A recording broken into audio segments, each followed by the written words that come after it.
भारत की सबसे ज़्यादा haunted place Bhangarh fort Rajasthan को माना जाता है।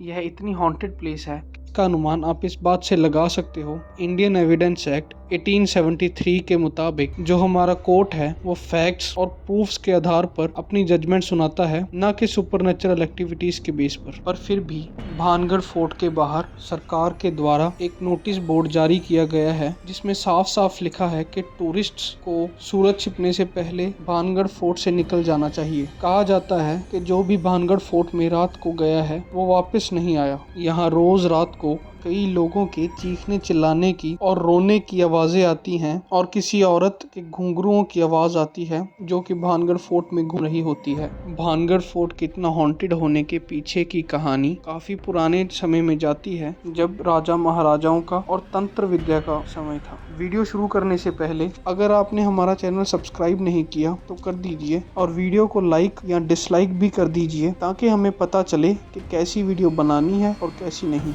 जब यह फोर्ट नया नया बना था तो यहाँ एक रानी रहती थी जिनका नाम था रानी रत्नावती। वह इतनी सुंदर थी, इसका अनुमान आप इस बात से लगा सकते हो कि बड़े बड़े महाराजाओं और उनके बेटे उनके लिए अपनी रियासत छोड़ने के लिए तैयार थे। ये तो ऑब्वियस था, उनके लिए स्वयंवर और शादी के प्रस्ताव आते थे, लेकिन वह उन्हें ठुकरा देती थी। एक दिन रानी रत्नावती अपनी सहेलियों के साथ घूमते घूमते बाजार में गई और एक दुकान के सामने रुक गई। उन्हें वहाँ के इत्र बहुत पसंद आए और वह उन्हें लगाकर देखने लगी। उनकी कुछ दूरी पर एक आदमी खड़ा था जो कि उन्हें घूरे जा रहा था। इस आदमी का नाम सिंधिया सेवड़ा था और यह एक ऐसा इंसान था जिसे काले जादू में महारत प्राप्त थी।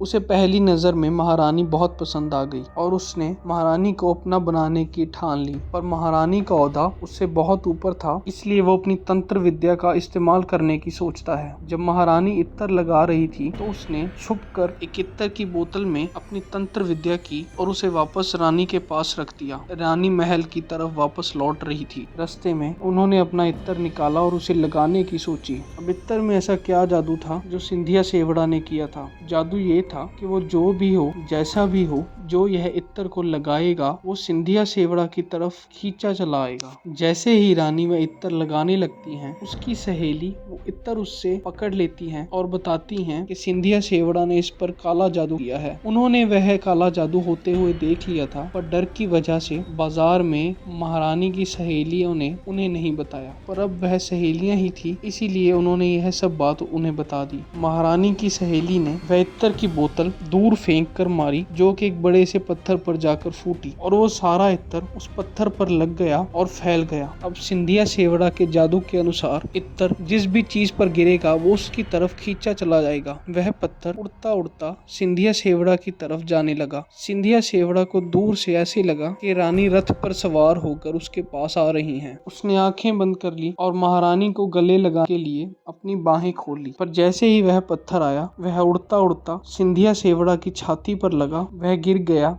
और मरने की स्थिति में ही था। वह तड़फ रहा था और उसने मरने की स्थिति में भानगढ़ किले को एक ऐसा श्राप दे दिया कि जैसे वह मरा है, भानगढ़ में भी इतनी तबाही होगी, कोई नहीं बचेगा। इसके बाद भानगढ़ और उसके करीबी राज्य में युद्ध छिड़ गया, जिसमें कि बहुत मौतें और कत्लेआम हुए। इसमें इतने कत्लेआम हुए कि भानगढ़ की सारी आबादी, जिसमें कि रानी भी शामिल थी, सभी मारी गई। इसके बाद उन मासूमों की आत्माएं जो कि जंग में मारी गई थी, वह सारे भानगढ़ किले में रहने लगे। रानी रोज रात को भानगढ़ किले में घूमती है और जो भी मिलता है उसे सिंधिया सेवड़ा समझकर मार डालती है। भानगढ़ फोर्ट के हॉन्टेड होने के पीछे एक और कहानी मानी जाती है।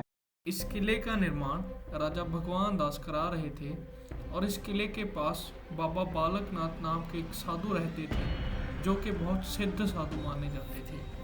जब यह किला बनना शुरू हुआ तो बाबा बालकनाथ ने राजा भगवान दास के पास एक संदेश पहुंचाया, जो कि कहता था कि इस किले की ऊंचाई इतनी ना हो कि उसकी परछाई बाबा बालकनाथ की कुटिया तक पहुंचे। राजा भगवान दास ने इस बात पर इतना ध्यान नहीं दिया और किले का निर्माण करना शुरू कर दिया। जब यह किला पूरा हुआ तो यह बहुत ऊंचा बन गया था। इसकी परछाई बाबा बालकनाथ के घर तक पहुंची। बाबा बालकनाथ अपने घर से बाहर निकले और वह यह परछाई देखकर बहुत क्रोधित हुए। उन्होंने राजा भगवान दास और सारे भानगढ़ किले को श्राप दे दिया। कहते हैं कि उसके बाद इस किले में भूतिया हरकतें होनी शुरू हो गई। दोस्तों, आपको कौन सी कहानी अच्छी लगी?